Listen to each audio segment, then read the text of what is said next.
Yes, ladies and gentlemen, this is the Evolution of Movies show, and we go year by year chatting about great movies, and this is our pilot episode. Now, I said our. That means that there are more hosts to bring on. So before we go any further, let me introduce you first to Uncle Jesse's more handsome look-alike, Andy Rossi. Followed up by a man with a voice that's so handsome, so sexy, he's going to be insecure using it because we're all just waiting to hear him talk. It's James Shippy. Fellas, how you doing today? Doing great. Doing good, man. What an awesome comparison. Yeah. I'm sure Uncle Jesse is very thrilled that he was compared to you, Andy. So I want to give a quick introduction to who you guys are first and foremost. Andy, you are a actor, writer, director. You just finished making a movie called Dead Body that's going to be coming out very soon. So you know a few things about movies. James as well. Actor, writer, producer, and all around talker. Thanks for being on the show. James, are you excited to jump in? I am. I'm excited to jump in, talk some movies, talk some movies. Normally, it's, we're always kind of on the background of like trying to create them and all this other stuff, but like critiquing and come at it from a different point of view. We're all movie fans at the end of the day, right? So, absolutely. Yeah. Absolutely. And Andy, you and I have chatted movies quite a bit, but we've never done it in I guess we'll call this professional setting. Are you ready to just put your movie knowledge to the test? Oh, I can't wait. I mean, it's funny. I think if it weren't for movies that Shippy and I would rarely talk, and Jack and I, we probably wouldn't have much to talk about. So, and it's the same. Like when I was in high school, I felt like my friends and I would just talk about Billy Madison, 90% of the time. So, it brings everybody together. Yeah, so about the way we're doing this show is it's not going to be us just yammering and rambling through random movies. We've got a format here, and what we do, we call it the evolution of movies because we start with a year, and we're starting with 1990, and every week we're going to do a show, and we're going to move up 1 year. So this week it's 1990.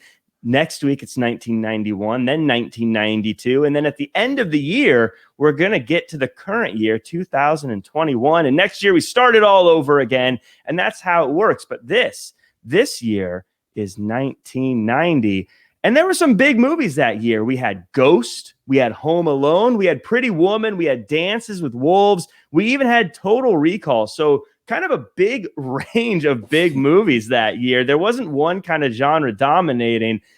Before we get into the movie we're talking about, James, 1990, the year in movies. Did you love it or hate it? I mean, it was good. I mean, you had some of those. I mean, you mentioned like what, Total Recall? I mean, yeah. Who didn't love that? I think, was it Paul Verhoeven? I don't know. I could be thinking the wrong director, but something like that, it's real hokey and it's got a lot of stuff. And I think that's probably like Schwarzenegger, like at the height of his career, when he, the one-liners, Yeah. I can't even think of the one-liners from that movie, but, I remember there was a woman with like 3 breasts, Every guy remembers that part the most. Yeah, everyone remembers that part, and I think she's like, "Hey, baby, want to have some fun?" He's like, "Maybe some other time," or something like that. That was a good Arnold. Yeah, so smooth. Maybe some other time. Okay, something of that nature. I keep wanting to quote him as saying it's not a tumor, but that's the wrong movie. It is. That's Kindergarten Cop, which I think, what was that? I don't know where that was. We may or may not get into that movie down the road. Yeah, we may have to do a flashback to that movie. Yeah, between the movie we're talking about today and movies like Ghost and, of course, Arnold, there was quite the topless buff dude competition going on in the early 90s. And Andy, you're an expert on this kind of stuff. Lots of stars in the early 90s. Yeah, of course. I'm just laughing at, would you say topless dudes? Topless buff dudes. Yeah, this is what we brought you on for. You're the expert in this category. Yeah, as you can tell, I am not wearing a shirt today. Yeah, I mean, is this the time where we tell our viewer or our listener Sure. what film this is? Feel free. So, By the way, let's pull back the curtain a little bit. You picked the movie. You picked the movie for 1990. I did. Yeah, I think each week, right, we're gonna surprise each other. This week was the pilot episode, so we had to discuss it. So obviously, I couldn't surprise you guys. I had to surprise you via text. But Jack mentioned some great movies. I mean, Ghost, Pretty Woman, just some big box office winners, and I'm guessing won some awards over the years. I haven't studied Ghost in some time, but I love me some Swayze. But yeah, growing up, the main movies that I would watch were from one, Jean-Claude Van Damme, and Bloodsport was probably watched once a week. And then came Kickboxer for me, and that was watched probably once a week. In fact, when I was in college, I think I had like 10, this is going to date me, I had like 10 VHS tapes. That's about it. And I'd say 40% were Van Damme movies. And the one that we probably watched maybe the third most behind Bloodsport and Kickboxer, but I always thought was like, should get more recognition, is none other than 1990s Jean-Claude Van Damme starring Lionheart. And that's what we'll be discussing today. What a great choice. I hadn't seen it before you recommended it, by the way. And for those, of course, hopefully everyone watched it. But a real quick rundown. It's about an ex-French soldier who begins participating in underground street fights in order to make money for his brother's family. Rated R for violence, nudity, sexual content, foul language, drug use. Released by Imperial Entertainment, and a story written by Jean-Claude Van Damme himself. Wow. James Shippy, going into this, so much to unpack there, by the way. One, the nudity being Jean-Claude Van Damme's butt. and the fact that he wrote this himself. So everything that happens, I just kept thinking to myself, he was like, no, it's got to be like this. Yeah. How did this, since Andy chose it, I'll let you start. What were your just overall thoughts of Lionheart? Me or James? James? Oh, sorry. Yeah. It's funny because, like I said, I hadn't seen this since I was a kid myself. And I mean, it's like I said, it's been years since I've seen it.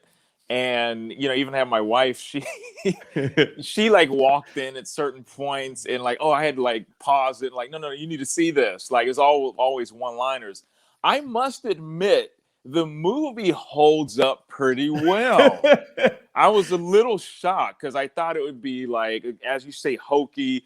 Like I said, we're talking about like 90s action. Van Damme, I mean, you could accuse him of going to the Keanu Reeves School of Acting, which is not bad, actually. Keanu Reeves, we all love him. But like I said, it's not like a huge, like, crazy range. It's not like Daniel Day-Lewis, so to speak. Right. But for Van Damme, he was good in this role. He didn't have a lot of lines. It was a little bit of mixture of stuff, but it was really good. I thought it was good. I mean, that's really kind of the only way I say it.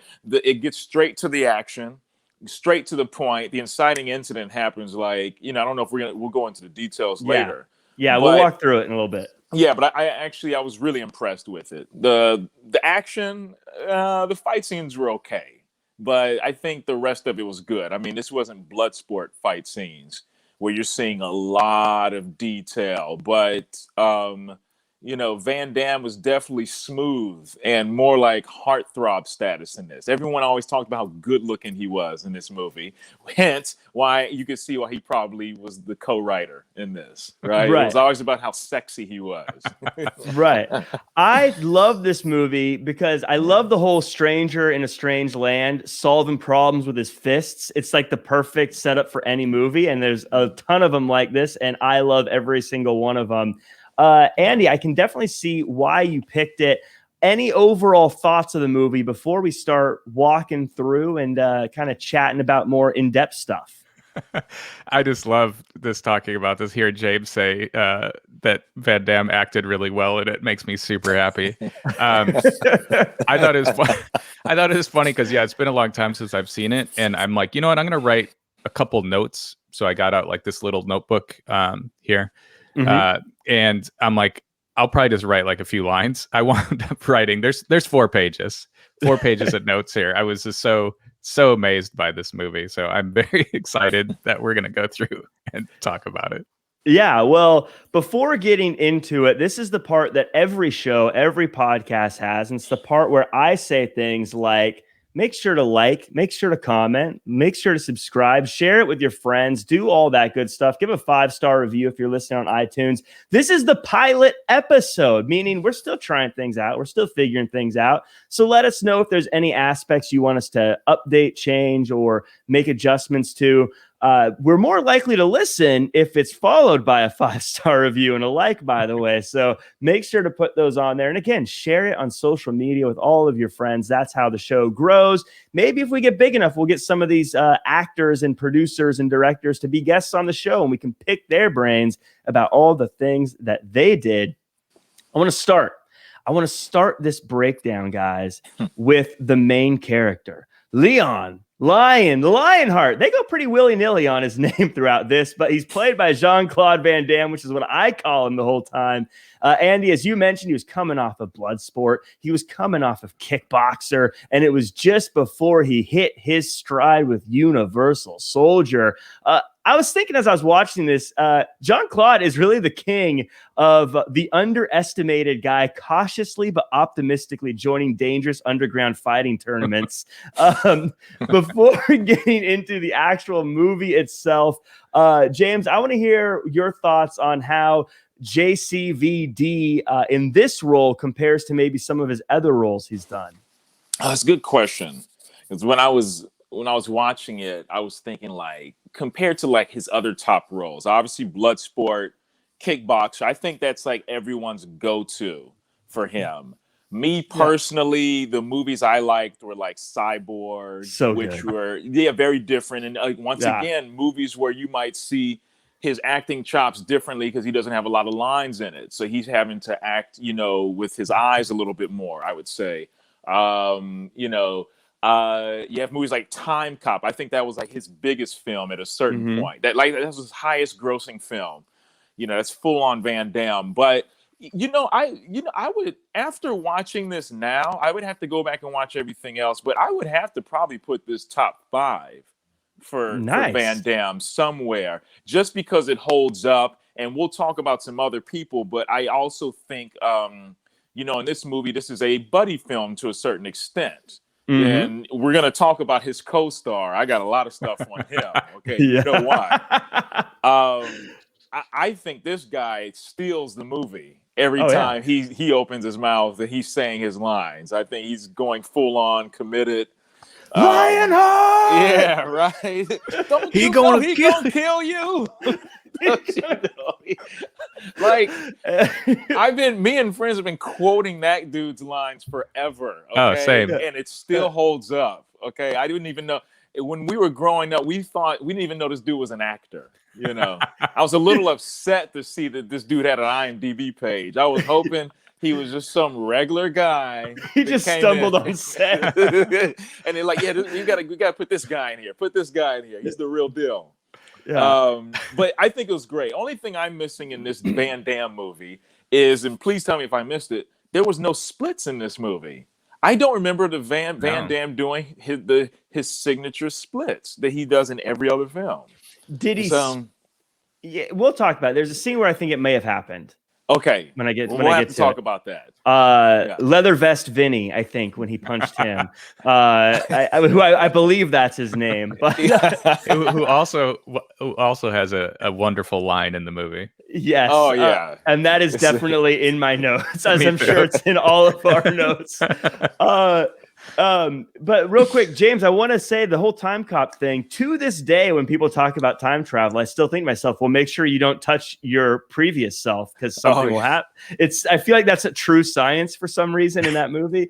Now, true. Andy, you picking this movie and you being a big JCVD fan, do you think this is the JCVD we should all be looking at?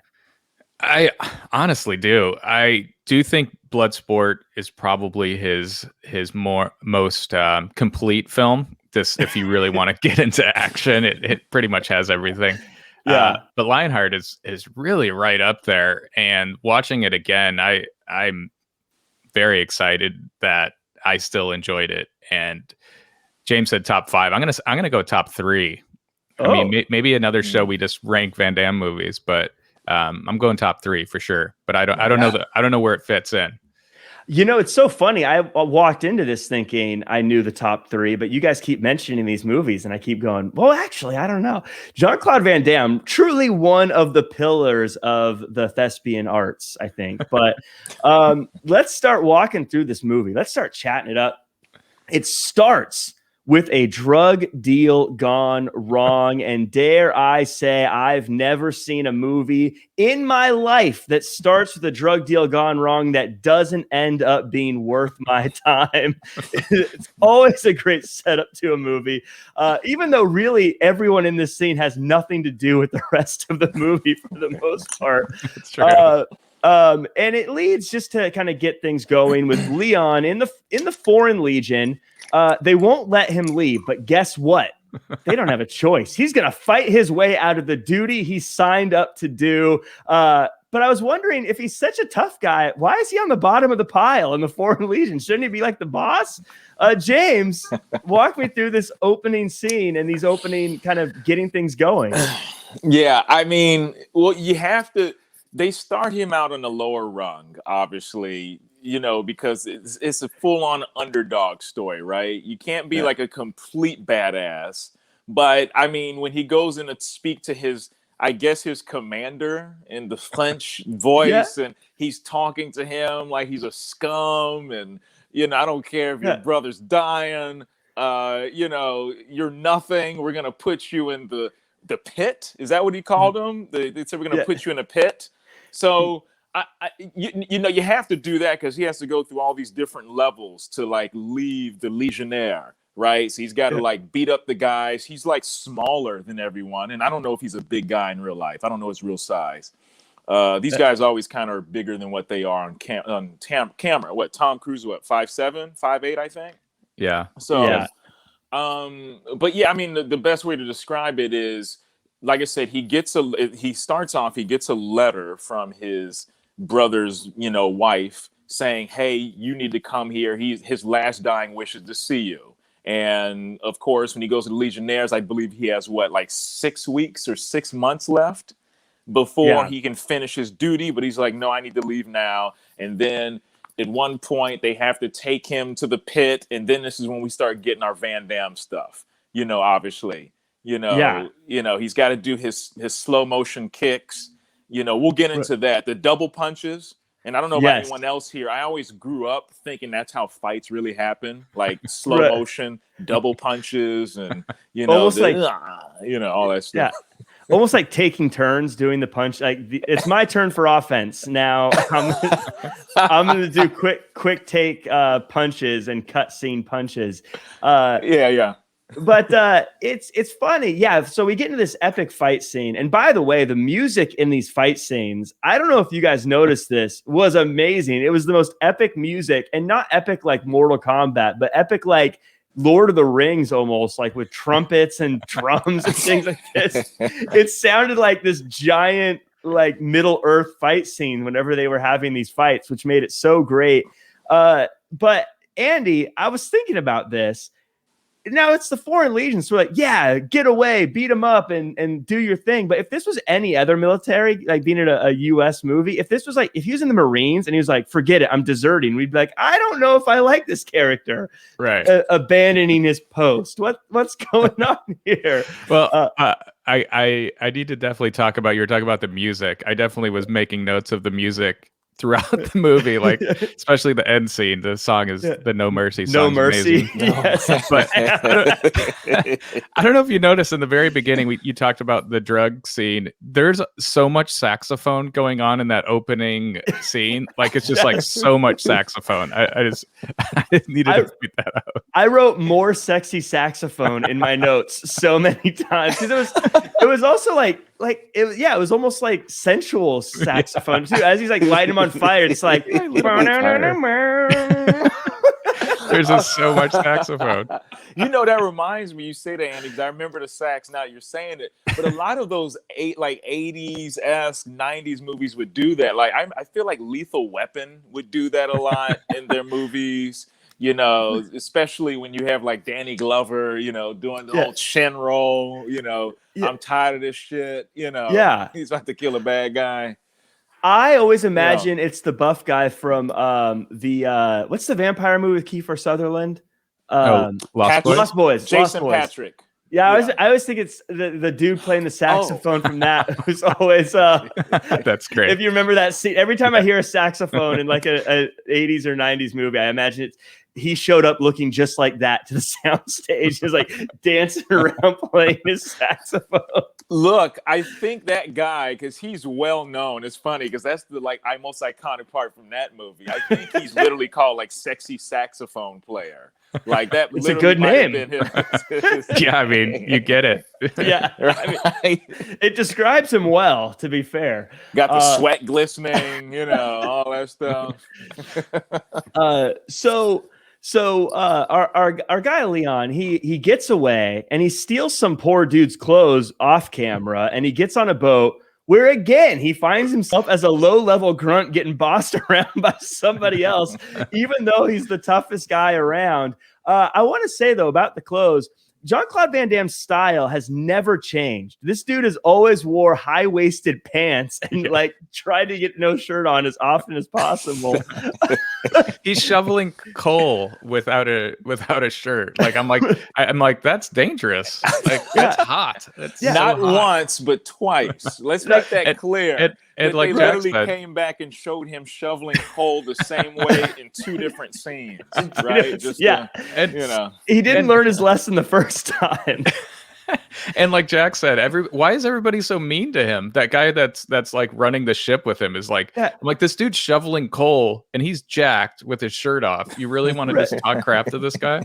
Yeah, everyone he meets is just like, oh, you must be trash. Let me just treat you like garbage. And like I said, why does every pair of pants Jean-Claude Van Damme has ever worn his whole life go all the way up to his sternum? Like it feels like it goes so high. But he eventually gets through his boat ride and he finds himself lost on the streets of New York, and he sees a group of people yelling and fighting and thinks to himself, hey, that looks like some fun. Andy, I want to ask you a question about fight scenes, because this kind of took me. Now, I love fight scenes. I love all this stuff, but kind of alluding to what James was saying earlier, you're a fan of the UFC. Now that we know what real fights look like, can we still have movies like this with fight scenes like this, or are these days over? It's so great. And I think it's great with that first fight scene too, that he makes his way to, because it looks like it's during the day and they're at like some like underpass of like a highway. And there's like, I noticed there's a lot of construction workers there. Right. I was just like, man, how are they doing this? Is this a long lunch hour? Do they talk to each other like, hey, you guys gonna catch that the fight under the underpass today? You guys can see the bum fight later. There's so many people there. I'm like, wow, they really, there's a lot of people not working today. Well, I always think also I'd be like, I don't want to get involved in that. That looks dangerous. What are they doing? All just gathering around and see a bunch of people fighting. And you're right. Sorry. Yeah. With the UFC, it is funny how it's very much no one wants to get a takedown. Everyone's just like, you just kind of have your arms up and you're just ready to punch. And it seems like the punches are really slow, and maybe the kicks are kind of slow too. Like no one's like too aggressive. Like it's just kind of like walk around. No one's looking for like a really quick KO. Like it just seems like they're like really like, okay, let's exchange a kick. And then now you exchange a kick. Now you give me a punch, then I'll give you a punch. It's very slow. Yeah, like I said, it's very turn-based. It's kind of like, okay, well, I got 3 punches in, so now you get to do 2 punches and a kick to me. And they do a lot of those like punches to the chest where the other guy will then like arch his back and like go, ugh, like hold his hands straight out.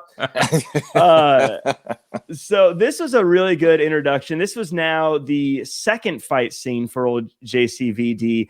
But the biggest part of this, the story of this whole thing, is he meets a friend. He meets a buddy who actually gives him the name Lion because he can't understand Leon for some reason, calls him Lion. And James, this is your guy. So I just want to say, before you get into your whole thing, one of my favorite things he did the whole time was how he got Lion to pay for his lunch by like saying, give it to him, and then going, oh, hey, thank you. Yeah, thank you, my man. I'll pay you back. You know? that was such a good move. But James, tell us about the, I'm not going to call him, tell us about the main character. Just because he's not the fighter doesn't mean he's not the guy that runs this movie. Yeah, no. He's, I don't want to say he's our look into everything, but I mean, he is an extraordinaire. He is a force of energy. Let's just call it what it is. And I'm thinking about all of his movies. I know he's always got his sidekicks. It's always someone obviously that's not as great of a fighter as him. And this guy's not a fighter. He's I don't know what to call him. He's a wino / hustler. He's an ex-fighter though, isn't he?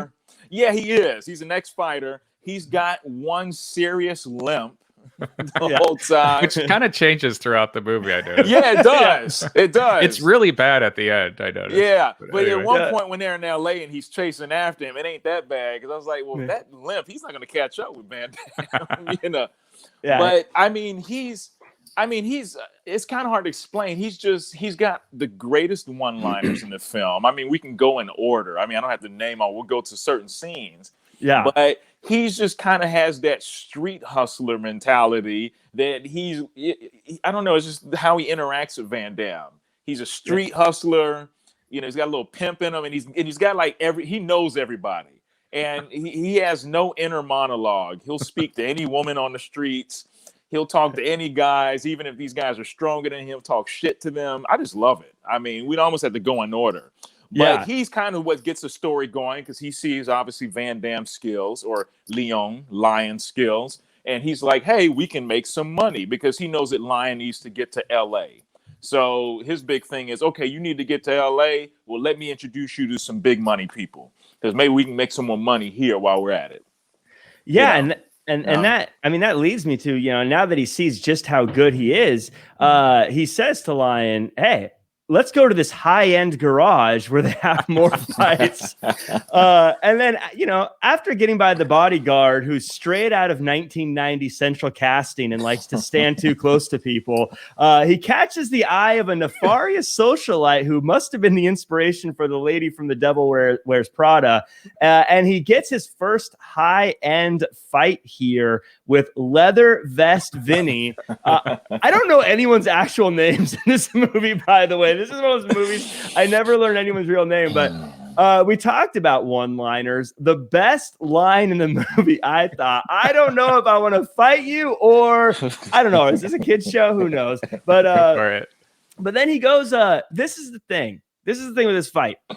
This is where I think Jean-Claude may have done the splits because he punches Vinny in the balls, and which I don't care who the good guy is. I kind of think that was a douchey move, and I kind of think that Lion should have been disqualified from this match for that move. Andy, tell us all about Leather Vest Vinny and whether or not he was bamboozled and cheated out of a win here. Oh man, Leather Vest Vinny, he was great. I love this whole scene because for one, we meet Cynthia, as you kind of talked about, in a parking structure. Yeah, Cynthia. At a parking structure. And I don't know why I thought this was so funny. They're in a parking structure, but everyone's wearing formal attire. Yeah. Everyone's wearing like tuxedos. She's got like a really nice dress on. Vinny has a nice stylish leather vest that he's got going on. And I remember the ponytail guy too. There's like the ponytail guy that's like, I could kick this guy's ass. Yeah, they got like a waspy like ponytail guy. Let's not forget that guy with his woman in the first, because Leather Vest Vinny beats up another guy, and I have to say he gets his comeuppance because he kicked the other guy in his testicles. Oh, that's right. To end the fight, he kicked the other guy in his testicles. And then, he goes up to the socialite. She kind of puts her hand on him, real seductive. She's like a sexual predator in this whole movie. And then she goes up to Leon. Thank you. Totally the whole time I was like, this is This is a little inappropriate. Yeah, she's always like coming on everyone, and then she says, "Oh, you sure you don't want to mess up that pretty face?" And Van Damme, like unlike any other heterosexual man, is always turned off by her. Right. But then, I'm sorry, in that first fight with Leathervest Vinny, some blood splatters on the jerk off and his girlfriend, his bimbo. And I'm sorry, she looks at the blood, sees Van Damme looking at her. She's like, "Oh God!" And then she licks the blood so gross. off of her finger. What? Very un-COVID compliant, by the way. Oh, this whole movie's un-COVID compliant. I just kept thinking of COVID every time I was watching this movie. I really like that ponytail guy, so I looked him up on IMDb, and he's actually Lawrence Bender. He's a producer. He's like a producer on Pulp Fiction and a bunch of Tarantino movies. Oh wow! And I noticed that all happened after Lionheart, and I'm like, good for him, man. After Lionheart, he's like, you know what? Maybe these Van Damme movies aren't what I'm supposed to be doing. But yeah, the girl licking the blood was so gross. Yeah, that was the one part. Like, you could tell it was supposed to be hot, but I think everyone was like, "Ugh, that's not clean." Speaking of not clean, I don't know if it was you guys, but or if you guys noticed this, but I felt like Leon really gave his trust to a homeless man he met in a street fight under a bridge pretty quickly in this movie. It didn't take a whole lot. Even after following him, after the fight, he decides he doesn't want to continue working with, you said her name was Cynthia? Cynthia, yeah. Cynthia, yes. Like I said, this is one of those movies, I don't know, some movies for me, I just refer to them as like what they're doing, like the evil lady. I never actually knew her name, but after he said, "Hey, I don't want to work with her," he starts walking away, and still his buddy's like, "Hey, you can trust me," and he does for some reason. Then they get attacked by New Edition, who try to rob him, and they fail. And then they decide they're just going to kickbox their way across America to get to Los Angeles, where his brother's doctor says, "Yeah, your brother's dead, but can you pay his bills? He owes me a lot of money," which has to be one of the most cold-hearted doctors ever. But welcome to America. James, how did you enjoy this transition from New York to Los Angeles? Well, yeah, I mean, there was so much stuff. I mean, I remember at one point because Van Damme, Leon and Joshua go back and forth. Leon does not want him to deal with him. And, one of Joshua's lines is literally, "Who brought you here, sucker? Your partner's here," And I'm like, oh, I love it. I'm just here for all of Joshua's stuff. Yeah. But yes, when he goes, cross country and he's there with him, because basically Joshua gives him a speech like, "Look, you can't go out to LA." He says all the stuff, and this is a very like writery thing. He's saying all the things wrong with LA. He's talking about how there's so many weirdos out there, people you can't trust. He's saying all like the LA tropes and stuff, City of Angels. So I need to go with you. And Leon obviously lets him. But there's two things from that kind of doctor scene and after. Yeah. First of all, what doctor knows how much your medical bills are, right? Like if you ask a doctor now, they don't even deal with that. And then he says, "Look, he's got, your brother has a wife and kids. Do you want me to give you the address?" As if he has it directly. Right. Just like in his pocket. Right. Exactly. And of course, like I said, there's to a certain extent, there's a little bit of vanity stuff here because, the camera was on Leon very long for the tears and stuff. And, this movie does have a lot of emotion to it. But there is one line in this outside the hospital. And I'm like, this is full on Joshua. Some hot woman leaves the hospital and he said, hey, you don't look sick to me, baby. Yes. Go ahead. That's my favorite line in the movie. I'm sorry. Because he said it with such sincerity, Yeah. And speaking of that, I don't know if I was just like looking away for a second, but they got to LA fast. Like all of a sudden I like looked up and I'm like, wait, they're in LA already? Like how much would you have loved to see Leon and Joshua on like a road trip buddy movie? I feel like that's the movie I would want to see. See, I imagined it as they were walking and they were literally kickboxing every single person they met along the way. I'd love to see that too. Just fighting through like that video game Final Fighter, Streets of Rage, just walking down the streets, beating up everybody until they made it to Los Angeles. And did you notice, speaking of Joshua, there's a great product placement scene. I don't know if you guys caught this. Him just eating a big box of KFC chicken. Oh my God. I'm like, I haven't seen any product placement throughout the film, but that one was just like very clearly. It was the old school box of KFC. It was. Too. You know, it's funny. Again, Jean-Claude Van Damme wrote this movie, did the screenplay and everything. So everything Joshua says, you have to remember that was written by Jean-Claude Van Damme. And see, now this is and it's funny you say that because I had wrote this down. I have a feeling because of the way Joshua was saying his lines with such kind of street vernacular and this and that, I completely doubt Van Damme and the other writer wrote it that way. I'm sure they gave Joshua, he inputted his like, yo, let me street this up. Like I'm almost certain they allowed him. It was such vernacular in that. I can't imagine Van Damme. If he did, he should have wrote more movies because it's like, I just have a feeling they let Joshua kind of grease the words a bit for some reason. I'm sure that happened, but I just like the visual of Jean-Claude Van Damme saying, "And now you're gonna say, who brought you here, sucker?" and then telling him what to say. I'm not sure exactly what happens after that, but I wrote in my notes, it just says, Leon wakes up in bed and whoops, his clothes are gone. We're gonna. I don't even remember. I can't remember where that happened. I think it's with Cynthia maybe. Let me see. I think that happens in a little bit. Maybe it does because he leaves the hospital. Yeah, he goes to his brother's apartment, right? Exactly, and that's like the most dramatic scene. Basically. Yeah, because he sees baby Screech on the stairs, and they chat for a little bit before he meets his brother's wife, who's now bread. I don't. Now there was reasoning that I couldn't follow here. I don't know why his brother's wife was so mad at him. She tried to explain it, but the whole thing seemed so convoluted and difficult. She was like, the drugs are involved. You're in the Foreign Legion. There was jail time, all this other stuff that just totally confused me. Andy, this is your movie.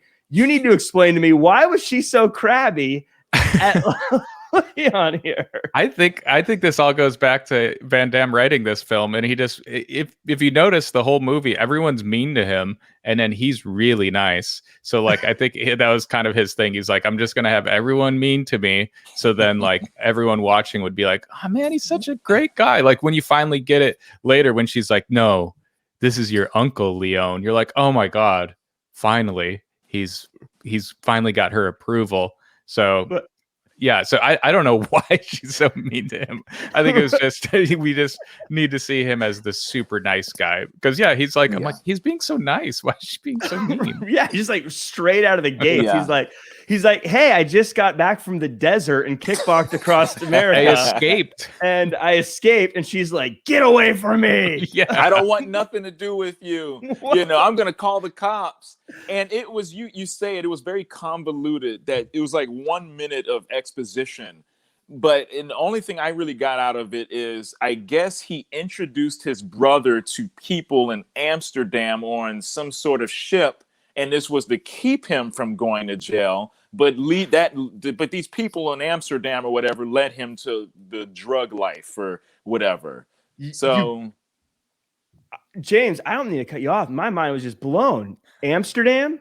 Yes, Amsterdam was mentioned at one point. No, hear me out. Hear me out. Andy, the guy who's a producer for Quentin Tarantino was in this movie. Drugs in Amsterdam. Did Vincent Vega be a part of the drug deal? Is this a connected Marvel universe? Does Leon live in the Pulp Fiction universe? Yes. That has to be it. That's the only explanation for this whole thing. They were trying to build up to a giant end game where Jean-Claude Van Damme had a fight with Kill Bill, and oh my God. If Tarantino could do the remake to Lionheart, wouldn't we be here for this? Like that a Tarantino version? Be the biggest movie of all time. Be kicking people's heads off of their bodies. Or that's more Robert Rodriguez. I don't know.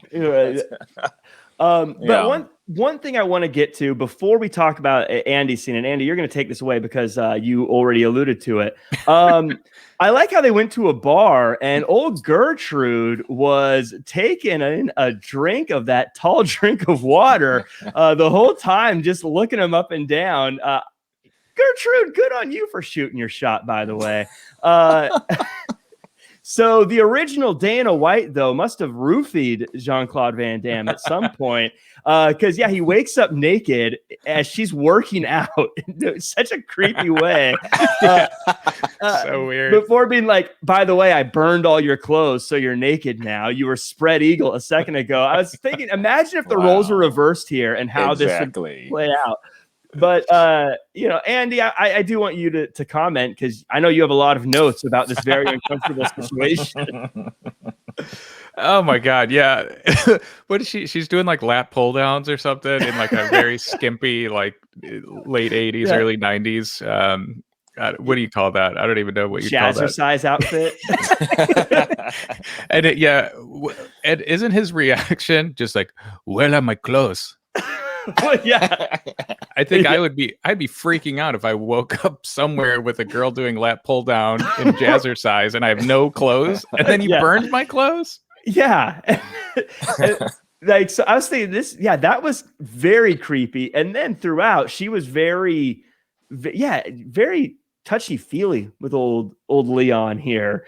I did think it was interesting that, and very ironic that, Joshua misunderstood his name, by the way, called him Lion, and he just coincidentally happens to have a giant lion tattoo on his chest. What a fortunate turn of events how that played out. So we see a little bit of Leon's sister-in-law. She goes to work dressed as a teacher, but working on an assembly line, which cannot be safe. And Lion just goes around giving strangers more and more money, which eventually sends him back into the arms of his captor to fight so he can get more money to give it away. James, we're sort of the stage is being set here. We're kind of seeing where things are going. He wants to take care of his sister-in-law, but the only way he can do that is to deal with his I don't know what you'd call her. I call her the captor at this point, but how do you like the stage that's been set so far? Well, I think in quintessential, what people love about action films is they kind of get straight to the point. The main ones, right? I mean, this plot is it's pretty simple. He's got to help her out. First of all, when we're going back a little bit, he tries to give her money under the door. Right after her super is called her a deadbeat and said, if I don't get the rent in a few days, you're out of here, kind of that whole thing. And she he's such a sweetheart in this movie, right? Lionheart / sweetheart. And he slipped some money under I'm here to help you. I'm here to help you. I'm here to help you, Cynthia. I think that's a little bit more Arnold I'm talking, but but then she kicks the money away from him. And as he says, he sees her struggling. I had no idea. I remember seeing this movie as a kid. And then I turned my wife and was like, oh my God, is she? Because I was like, maybe she's at a market. It's like, no, she's working there. You know, like I said, she's packing apples into a box or tomatoes. So, Van Damme, his whole thing is, well, I have to help her out, but I can't do it directly. But how do we make this money? Okay, Cynthia, you're going to set up these high-priced fights. And this is after she's wined and dined him. Let's not forget that. I mean, Cynthia's very rapey in this movie. Yes. She's like a female version of, what's the guy that's doing prison time now? Weinstein? Yeah, she's like a female Weinstein. You remember at one point he's like, oh, and when they come back after she's wined and dined him over the whole day, bought him all these new suits. And he's like, and she's like, oh, so what are you going to do over there? He's like, oh, I'm going to stay the night with Joshua. And she's like, oh, really? and he's like, look, I'm not your toy, basically. And when he says he's finally ready to fight, then she's going to set up these high price fights. And that's when this is when we actually really see him start to fight. We have not seen any tough fights for him yet. When he beat Leather Vest Vinny. Yeah, Leather Vest Vinny. That wasn't a fight. He just punched him in the testicles.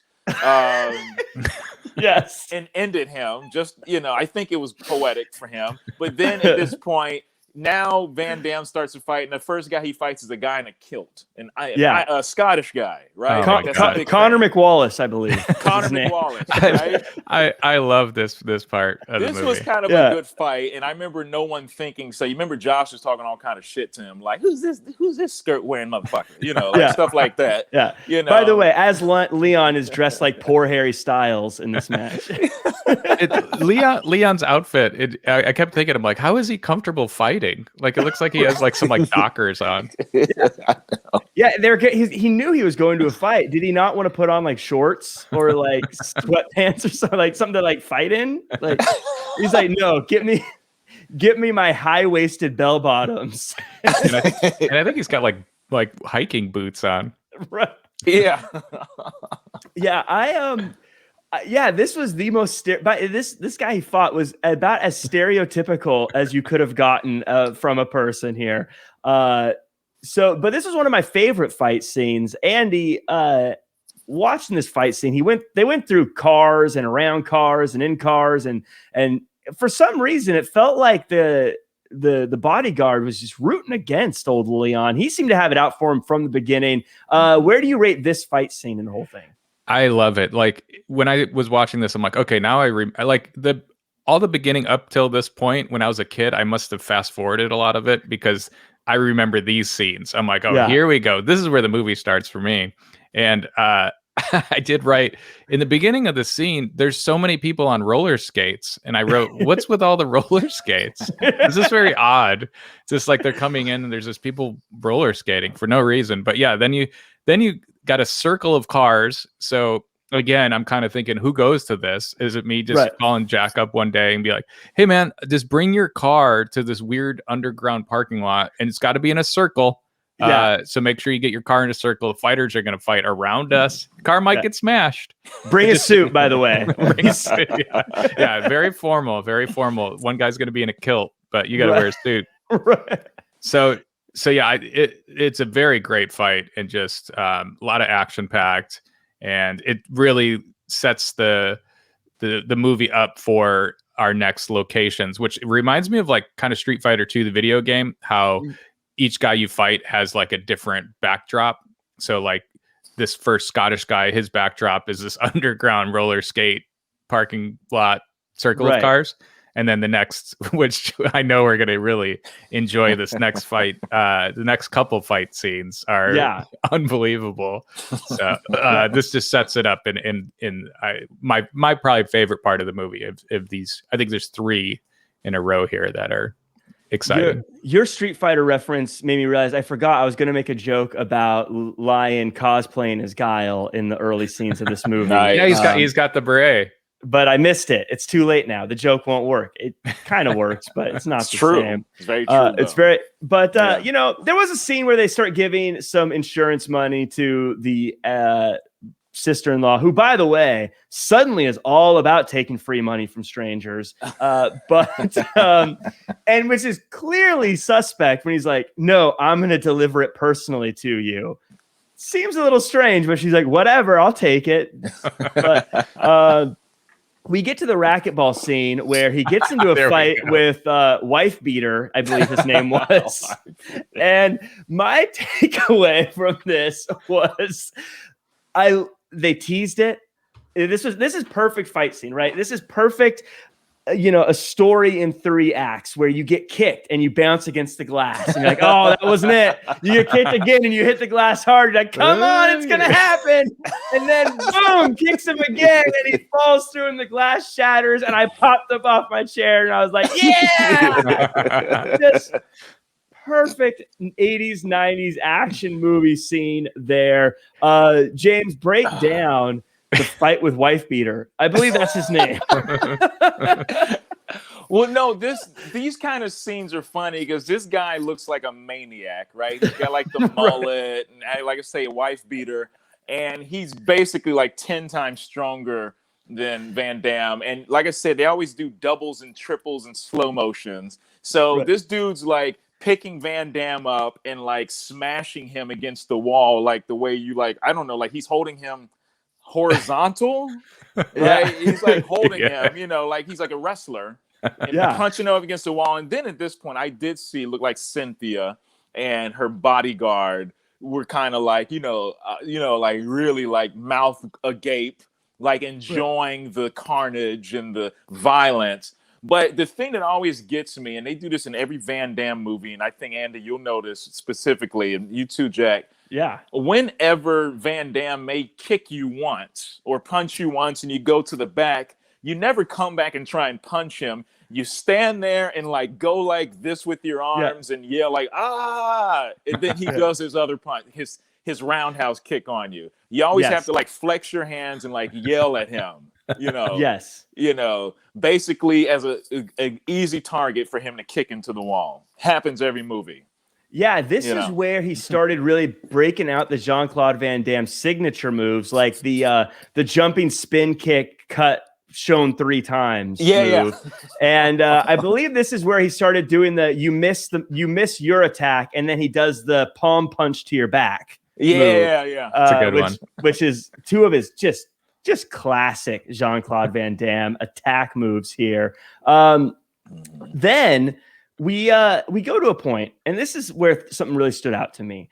Jean-Claude Van Damme's running, and he sees baby Screech again on her brand new bike. And I have to be honest about something here. When I saw this, I realized that maybe I don't love my sisters as much as Leon loved his brother, because I would not be this bothered to take care of their exes and kids. Andy, am I a bad person? I keep laughing at baby Screech. That's so wrong. Fun fact, though, she was the little girl was the daughter in Growing Pains later on.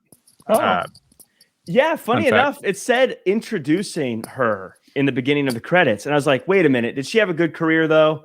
And she did. She's still working. She's very busy. She's been doing a lot of stuff. Oh wow, for whatever it's worth.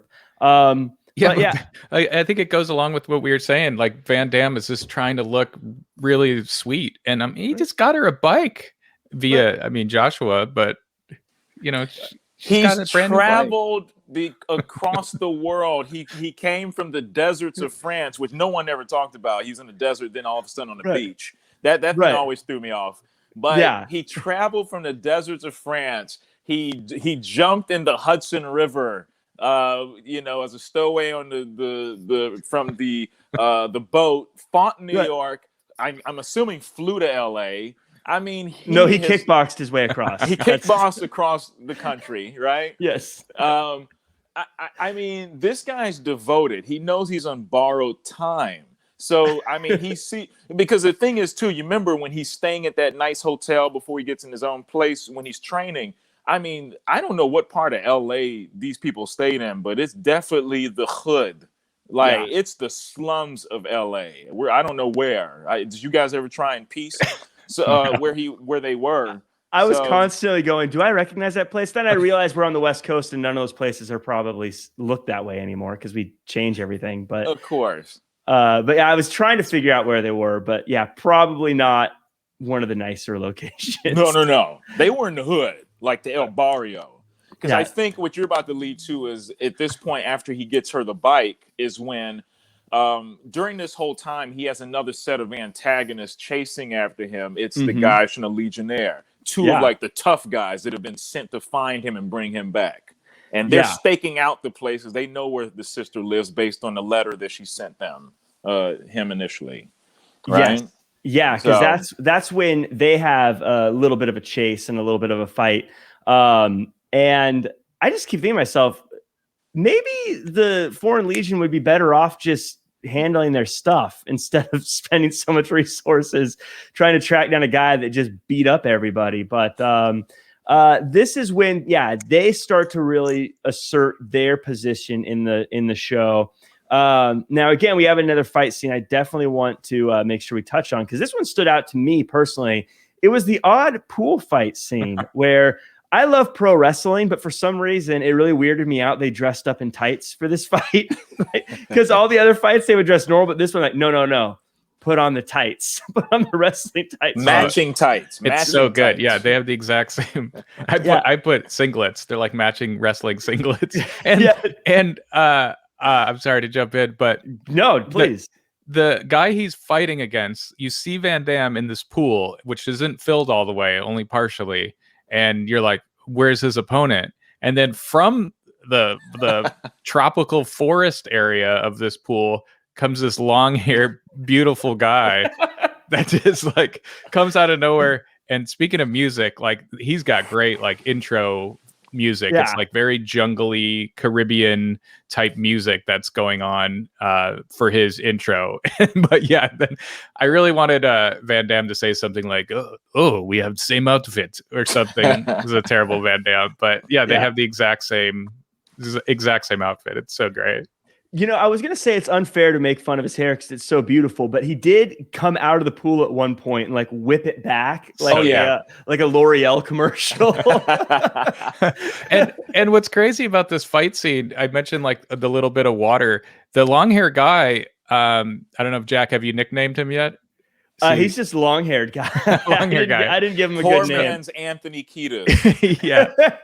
So he starts drowning Leon. He's drowning him in the water. And I was like, if he drowns him, is he win? Like if Van Damme dies? And then the people that are watching, I don't know, if I was watching and I saw some guy getting drowned in front of me, I'd be like, whoa. Hey, wait.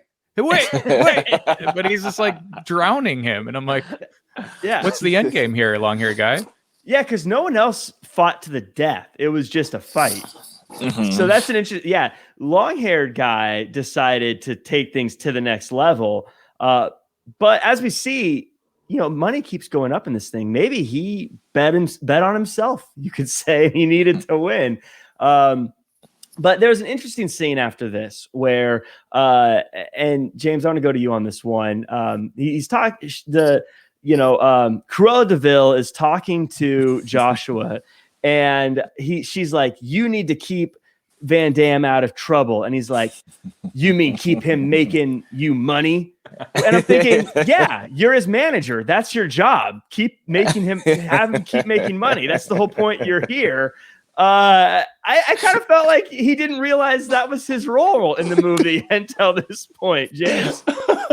Well, we have to unpack that whole scene. I know what you're talking about because I wrote it down. Because I like to focus in on the one thing. The one thing. That whole scene, because at one point she comes up to Josh. He just Leon has just finished winning that pool fight. Yeah. And she says, "Who's Helen Gautier?" And he says, "Oh, it's his brother's sister." And she's like, "Is he fucking her?" And he's like, "You know what, Cynthia? You are one sick bitch. You know that?" And then she's like, and she says something else, and then he calls her the B word again. He's like, "B word, I told you, da da da da da da da." And I'm like, yo, this dude just has no chill. Like he does not care. This girl's like getting him paid, and he's talking crazy to her. But yes, his big thing was, I told you, he has that very kind of and sorry that you have here like the recycle truck behind me. But you're right. It's almost as if he's acting shock, and that's a very thespian. You mean keep making us money, it's money. That's how the way he says it. It's kind of very, but yes, I think at that point we start to get the inklings of the dilemma that he's going to face later, because at the end of the day, this is a business and they want to make money off of him. They don't care about Leon, and he's already started to develop kind of a relationship with him. But you start to get how much is he going to be able, how much will he go to the transactional aspect versus like caring for the guy? Now, I don't know. I think we all misunderstood her. She just loved Leon, and that's why she got a little jealous. And then she's a woman scorned. She wanted to be with him, and then when she found out that, maybe there was a relationship going on, she was hurt. I just think that maybe if Leon for once in this movie thought about someone else. Besides his family. But no, you make a good point, Jack. I think at that point too is when she turns, and if it's like, yo, if I'm not gonna get a piece of this, I'm sure that this and that, then okay, I'm gonna you're just money to me, and that's it. I don't want nothing else here, because then we see kind of the other plot thing come up, right? Yeah. So yeah, the other plot thing too being, of course, this is where the Foreign Legion almost gets him again. This time in a parking lot fight scene that I thought was one of my favorite, because it was one of those the street fight scenes where there's lots of jumping around and using the areas around him and the scenery and the environment. But he eventually fights off these two dudes who can't figure out that they can't beat this guy up. Clearly, shoot him. Like, what are they doing? I mean, they get beat up every single time. Like, they have guns. Like, the guy has a gun in his waistband and attack him at the same time. What if both of those guys just attacked him at the same time? It's always like one-on-one. Your turn, my turn. There is a funny, no, I don't know if anyone noticed it, but there is a funny kind of bad editing scene here where Jean-Claude Van Damme and the one guy are like down in that little hole area. And it does the 3 punches thing where it does the 3 quick takes, where the guy's punching Jean-Claude Van Damme. And you can see the guy above him reaching down for Jean-Claude Van Damme to like grab him. But you see him reach down 3 times. Like, it's one of those things you have to rewatch. Again, no one probably noticed it. But like, if you go back to that scene, you can see that the guy who you're not supposed to be focusing on is just redoing the same thing 3 times because it wasn't edited very well. But I give it to him. It's totally okay. But they hurt his rib. That's the big key. They hurt his rib. Mm-hmm. Now there was a line here before we get into the ribs, and Andy will have I don't know, we'll have whoever wants to take it. But there was a line. I thought it was really funny. First off, the guy who looks like he would be a frog if he was an animal. Russell. Yes. He says, he asked if you're in trouble, we need to know about it. And I'm thinking, dude, you are the trouble. Yes. And then Leon says, if you're gonna spy on me, I need to know about it. And I was thinking, that's not spying. That's just and then he says a line. He says, do you want to take a ride with the cops or do you want to take a ride with me? Then Van Damme gets in his car. That's a pickup line I think more people need to use. Right. So Andy, this is a big scene here because this is where we start to talk about the injured rib that plays a big part of it. I always like these things that set the scene in a fight movie. Tell me all about the injured rib and where we're going now. Because also Frogman will just build it in when he starts to bring in Attila. Oh, with sideburns so hot, they're called side infernos, I think. Side infernos. First of all, he's got the broken rib. Now, he's at this hospital, and I'm like, what hospital is this? I don't know if you remember this. The doctor calls him Holmes. Hey, Holmes, you got a broken rib. I'm like, and he's got a big tattoo like on his forearm, like, if I don't know, like dead bodies or something. Yeah, he didn't look like a typical doctor. Yeah, I'm like, if I'm at a doctor for my broken rib and he's calling me Holmes, I'm gonna go home. I'm out. Now remember, Jean-Claude Van Damme wrote those lines, so see, now I'm thinking about maybe he did write Joshua's lines. Now at this point, he's like, so now you're gonna call me Holmes a lot and sound like you're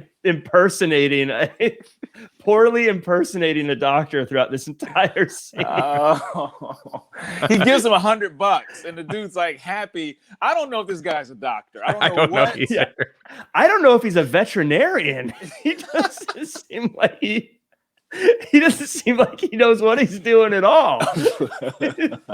He looks like he just stole a white coat and someone was like, hey, he's got a white coat. Fix this guy's ribs. Jean-Claude Van Damme's ribs are probably fine. This guy just didn't know what he was doing. So he fixed it. But there was a funny moment here because they get Attila, by the way, to do this fight. And at this point, it seems like the mean lady wants Leon to fight. Her bodyguard wants Leon to fight. Attila wants to fight. They talk to the Foreign Legion guys, and the Foreign Legion guys like, yeah, we want him to fight. At this point, Joshua wants him to fight. Leon wants to fight. Leon's brother's sister wants him to fight at this point. It seemed like, hey, we got a happy ending. Everything's going great. Yeah. Well, I just gotta say one thing about Attila. Jack described his sideburns beautifully, but when they show that video, does he break the guy's crotch? He got the guy like upside down, and he just like cracks his legs, and I'm like, oh my god, he wishbones a guy. That's what I wrote. I would have loved him.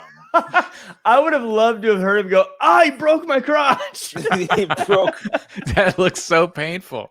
Well, why didn't he tap out? I just be like, tap. He wishbone. He picked the guy up from upside down and wishboned him. And see, here's the thing: you're saying everyone wants to fight, but Cynthia, then you knew the fix was in because she doctored the tape when she was showing these other high-priced guys who we end up liking at the end, like these high rollers. Oh, I've got a commentary about that. Oh, yeah. I mean, and she shows them the tape, but then it all of a sudden goes static when it's time for the dude to start, because the dude basically in the tape, he's getting his buttocks kicked. Yes. Right? He's getting his buttocks kicked. Because he likes it. He's into that. Yeah, he likes to toy with his opponent. So they just showed the first part. And they're like, oh, yeah, Leon can kill this guy. Easy. So, the fix is in. I wish I could have saw before that started where she walks in there and sees all these guys in suits and goes, hey, do you guys like bum fights? Do you want to watch some bum fight videos? So bum fight VHS with the most bedazzled jacket I think I've ever seen in my life. Oh, yeah. That was a glorious bedazzled jacket. All of her clothes, actually. Yeah, everything. Yeah, so the big fight comes up, and this is the first thing I want to talk about here. Joshua, the world's worst pep talk I've ever heard in my life. Leon's like, okay, I think I can do this. And he's like, no, you can't. Nope. No, you're going to die. This is how, he literally said, this is going to leave you bloody. I mean, you don't want it to like he me. comes in so great though. When you're talking about when Joshua's coming in and he's doing his fighting stance, and he's dancing around, and and then he goes and he punches him in the rib. Yes, and I love Joshua during that scene. Is there something you're not telling me? That's what he basically says to him. He's like, everything's fine. And at that point, like Leon is having a hard time even breathing, getting through a sentence, Oh, I'm sorry. I have to bring up one thing about Attila that I wrote down that when he arrives, do you notice he's carrying like a big white cat? Oh, Like not like a tiger. It's just like a little like toy domestic cat. And I don't know why I'm like, does he eat that cat? Like he's such a massive guy just petting this cat. Anyway, Van Damme definitely wrote this movie and the dialogue. Now that I think about it, this guy is like, this movie was before then, but it makes you think of Austin Powers. Like he's got the kitten, and he's like always petting it. Yeah, he gets off of that Cessna, that private plane, big tough guy, foreigners, and then he comes off. He's got the music, Yeah, comes into that entrance theme, No Mercy. I wrote that down in my notes as well. Just so good. Attila showing up looking like a character The Rock would play on SNL before realizing that Leon Lionheart has a busted rib. And frankly, doing what any fighter would do if you saw that the other guy was hurt. He even got on his knees and beat up Lionheart like I would beat up my nephew. And can we talk about their clothing at this final fight? Yeah. Attila's wearing dress shoes. I don't know if you noticed that. Slacks, kind of like style, and slacks. Yeah. and Leon again is in his high waist Dockers, and I'm like, really? This is what you went with? Yeah, there's look. If you're going to say anything about Attila, you're going to comment on his sideburns. If you're going to say anything else, you're going to talk about the cat. But if you're going to say a third thing, you're going to say that guy has style. Oh yeah, the sunglasses all the way to the ring, and I just thought it was great, Jack. This would have been a part where they could have cast you if you were a little older at the time. Is there's no ring announcer, no one announces the fight, no one says who won. There's nothing. It's just there's no intro. They just go. There's no referee. There's nothing. Which, you know what? You make a good point, because I would normally say, look, these guys are just dudes who fight each other. But no, they had like ranking systems on TV screens playing and like betting odds and all this other stuff. So they had a show planned. They had a program. You're right. They didn't have a ring announcer. They didn't have someone introducing these people. No flair with all the design and setup. Come on, guys. Like, make a show out of it. Where was the pyro? They did. You're right, Jack. I mean, you know, in the betting scene, I mean, you saw a board that had like lira or lyra, I don't know how you pronounce it, pounds, francs. I mean, it had all these different currencies people could bet, all these foreigners from around the world coming for this, you know, glorified bum fight, I guess. Yeah. As you say. Yeah. Well, they're not bums anymore. Yeah, now not anymore. Houses. Yeah, right. Now it's just underprivileged fights. And the fight too. I thought this end fight scene is one of the best Van Damme end fight scenes. It's so good. A lot of back and forth. I just thought it was really funny how when Attila was really beating on Van Damme, is you cut to Joshua talking to Van Damme, which I'm sure James could. Yeah, James really I want James to say it. I want James to say it because I know he knows what he said. but I was thinking Attila, that dude's gonna kill you. Kill your ass. He's gonna kill you. But he said, Attila, he gonna kill you. Don't you know that? He gonna kill you. Don't you know that? He said it 3 times. I counted. The worst absolute pep talk guy. Could you imagine?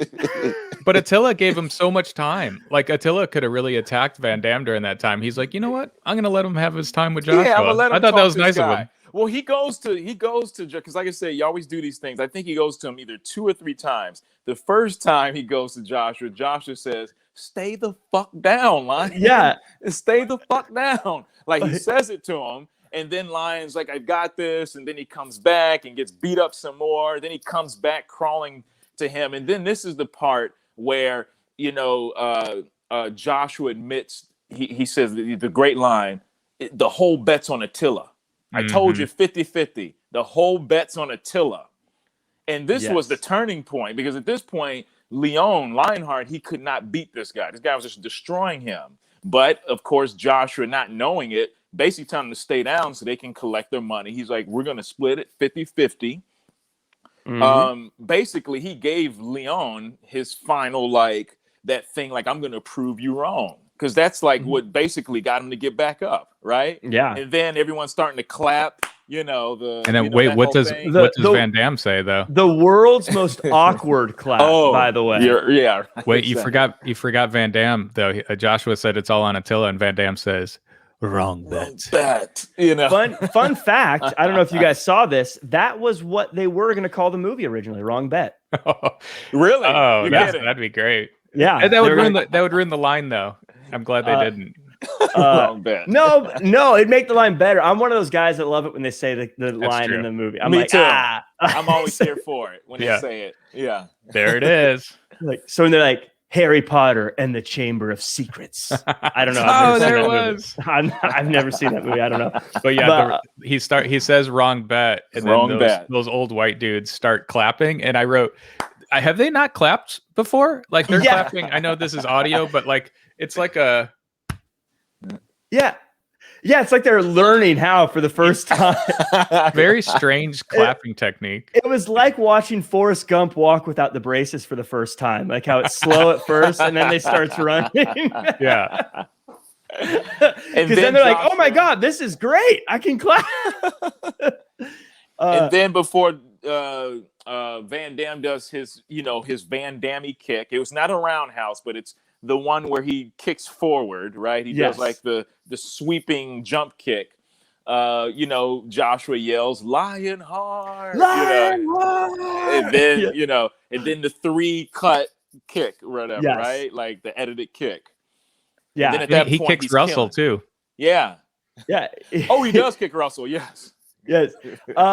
Now, I liked that in the end, they had us cheering along with a bunch of old, rich white guys who, for fun, bet on poor people trying to make ends meet by beating each other to death. Exactly. Like, we were all cheering along with them. Like, their pastime is getting people who are just trying to pay rent to beat each other to death for scraps while they cheer along, and we're like, yeah, we're with these guys. How great is that? What a weird spot I found myself in at the end of this movie. And it's a weird like ending of the fight too, because Van Damme's is holding his fist where you're wondering, is he going to punch him? Is he going to punch him one final time? And for some reason, did you notice Cynthia just breathing really heavy? My God. Like he's holding the fist up, and then she's just like, like I didn't know what that was. Chest and her chest is moving. You know, I remember being a kid seeing this and not being in all that stuff. But I was like, wow, this woman's chest is moving a lot. Her chest, because she's wearing like this bustier. Yeah, it's almost very sexualized, almost that scene, right? Like we know, right? It's like, are you gonna finish or what? She's like, God, I hope I get blood on my face. At least. And then at the end, once Van Damme wins, like did you notice that Joshua doesn't go over to him? Those two like Legionnaire guys had to bring Van Damme over to Joshua, and I'm like, why couldn't Van Damme can't even walk? Those guys are carrying him. Like Joshua's like, I'll just wait till he gets over here. Yeah. Speaking of Joshua, after the match, after he wins, Jean-Claude Van Damme tells his new homeless friend that he met a week ago to take on the burden of raising his niece and providing for his sister-in-law.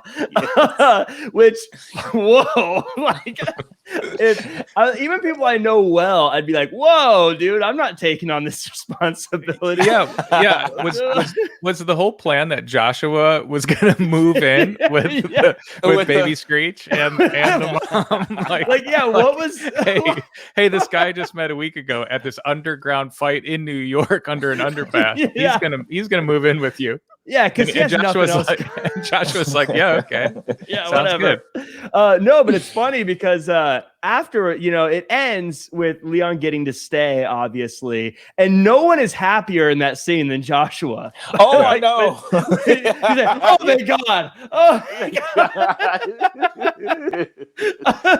That's when his limp's really bad, too, at the end, I noticed, when he runs out. And why is it those Legionnaires, they bring him in the car and they take him away and they speed off really fast. Yes. And then they drive and then they somehow decide for him to get out. They're like, get out. But I'm like, they didn't go that far. Couldn't they have like drove him back to the house and just like, instead the guy just fought Attila, could barely walk, and yet you just say, get out. And now he's got to walk all the way back home.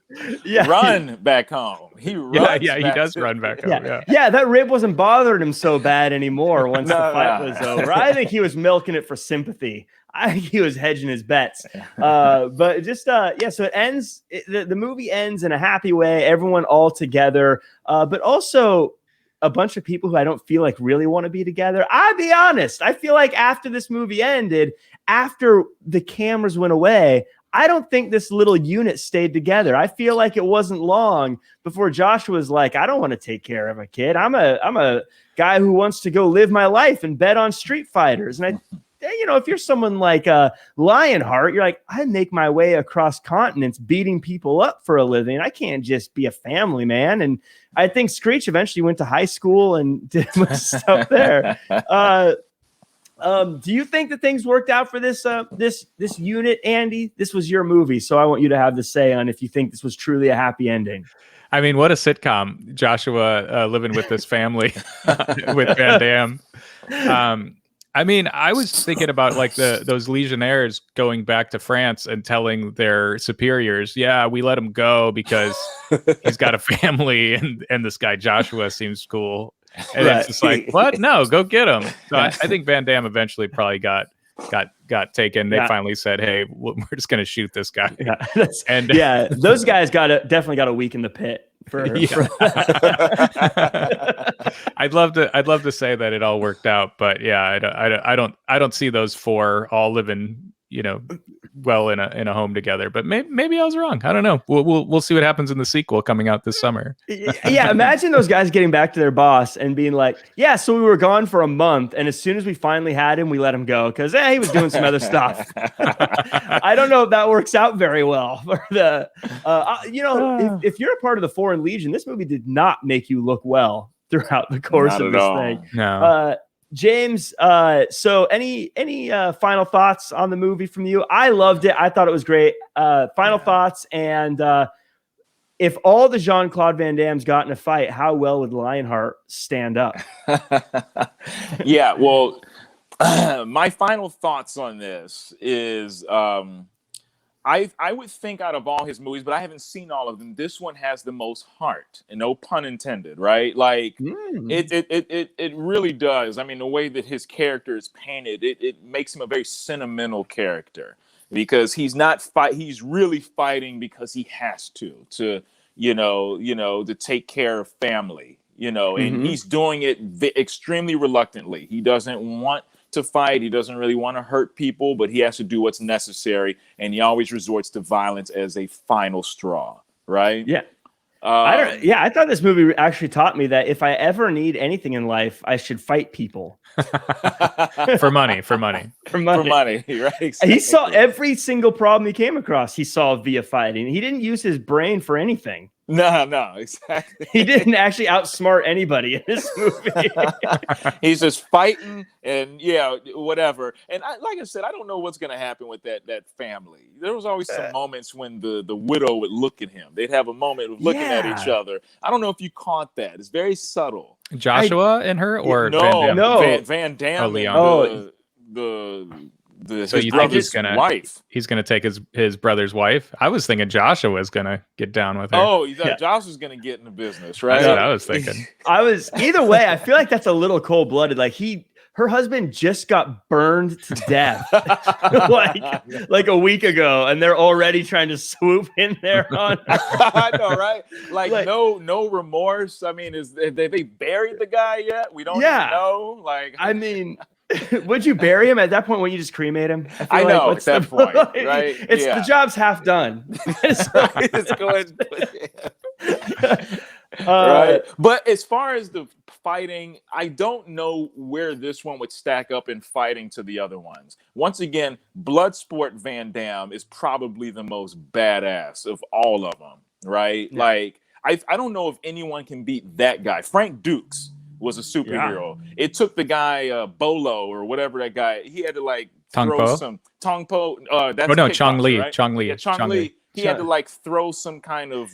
He had to almost blind him. Yeah, to make it a fair fight, just to make it a fair fight. Right. Yeah. Frank Dukes is the best. He would kick every Van Damme's, took us, as they say. Right, you like that, right? You like that, Andy. Yeah. But this one, he's a sweetheart, so to speak. This is the nicest one. That's why I like you being on the show, James, is you always add those other layers of detail. Because you're right, this is kind of a more human Jean-Claude Van Damme and a more personal Jean-Claude Van Damme. I love this movie. It was exactly like I said at the beginning, what I like in these kind of action movies, just a guy throwing hands at people and causing problems and beating people up with the best of intentions. So I loved it. I made fun and teased a lot, but I just enjoyed it. It was a fun ride for me. Personally, I like Bloodsport Jean-Claude Van Damme. I am a universal soldier. Jean-Claude is the toughest, though. I always thought he was really great. That's a good one. That's a good one. Andy, this was your movie. You picked it. I want you to have the final closing thoughts before we hear what next week's 1991 movie is going to be. Yeah, well, first off, thank you guys for watching, and our listener, hope you enjoyed Lionheart. Yeah, it was great to go back and watch. Like, I just smiled on my face the whole time. Characters and fight scenes were on point. And like James said, this was Van Damme with heart. If you want to see some Van Damme, I think later in his career, he stopped doing a lot of his martial arts and started focusing on his acting. And I think that kind of started with Lionheart here because, you get a lot from him. A lot of good lines in this movie, especially from Joshua. I think out of all the Van Damme movies, aside from when he plays a twin to himself, which I think he does a couple times, this is the best co-star he's had with Joshua. There's been some good ones. We mentioned Bloodsport. What's the guy from Revenge of the Nerd that's in Bloodsport? Booger? No, not Booger. No, his name's like Troll or something. Animal Ogre. or something. Ogre. Ogre. There you go. Ogre. Ogre. Yeah. Yep. He's a pretty good co-star as well. Whatever his name is. And is he Jackson? Jackson, you look like a Jackson. Isn't he Jackson in Bloodsport? Oh, I think so. I think he was a good co-star, but he's an all-time favorite of mine because he's like he like knew exactly what he was. I'm just the big dumb guy who's going to get beat up. Exactly. But I do want to say, if I can jump in real quick. Yeah, do it. I love the fact that with Jean-Claude Van Damme movies, they just acknowledge the guy's from France. That's why he talks the way he does, as opposed to like Arnold Schwarzenegger, who's like, I grew up in Minnesota, and and you're like, what are you talking about, dude? Like, just say you're from somewhere else. It's not a big deal. And it's great too, like how they just added. I'm sure, I'm willing to bet that movie France, I'm doing air quotes, was shot in like Arizona, and they just like put like a beret on him, and they're like, it's France. Of course. But that was a fun movie. I really liked it. I appreciate you letting us watch it. But that was 1990. And much like time, the show rolls on, and we're going to 1991 as we go through the evolution of movies. This movie is going to be picked by one James Shippy. James, tell us the next adventure we're going on. Yeah, well, like I said, 91 had a lot of great movies. Andy, what were some of the great movies from 91 that you had said? I don't have a list in front of me. Yeah, we had, I mean, there's some big, Oscar winners. Silence of the Lambs came out in 1991. Of course. I believe Warren Beatty and Bugsy came out in 1991. A classic. And we could Robin do all Hood. those. Robin, oh wow. Prince of Thieves? The Prince of Thieves, Is this with Kevin Costner? Was this before he danced with wolves? Or this was technically after. Yeah, this was technically this is his follow-up. Oh, you're right. Yeah. Kevin Costner dancing with wolves. Highest grossing Terminator 2, Beauty and the Beast. Wow. And Addams Family and Robin Hood, Prince of Thieves. City Slickers to round it all out. Oh, City Slickers. Wow. Yeah, another classic. Well, for me, I wanted to pick something I remember as a kid watching I just love this movie. I would watch it all the time. And we're talking about representation, but also it was a horror film directed by Wes Craven called The People Under the Stairs. Oh, okay. Yes. With the kid from The Sandlot, right? I think so. I think he was in Sandlot. I just remember, and I think his name was Fool. That was his name. And look, and lo and behold, you talk about bringing it back, circling back to Pulp Fiction. Ving Rhames is in this movie. Hey! Oh my God! Is this a shared universe too? It might be. So this is the premise of The People Under Stairs. Just on IMDb, the log line is 2 adults and a juvenile break into a house occupied by a brother and sister and their stolen children. There, they must fight for their lives. So I am so excited. I've not seen this movie. People have told me to see it. I haven't seen it. I always get squeamish with scary movies, so I try to avoid them. But I'm gonna get through this one. This will be fun. I'm excited about it. That's gonna be a good one. 1991. So everyone who's listening and watching, both of you, please make sure to watch. Make sure to watch. Thanks, Mom and Dad. Watch. Make sure to watch.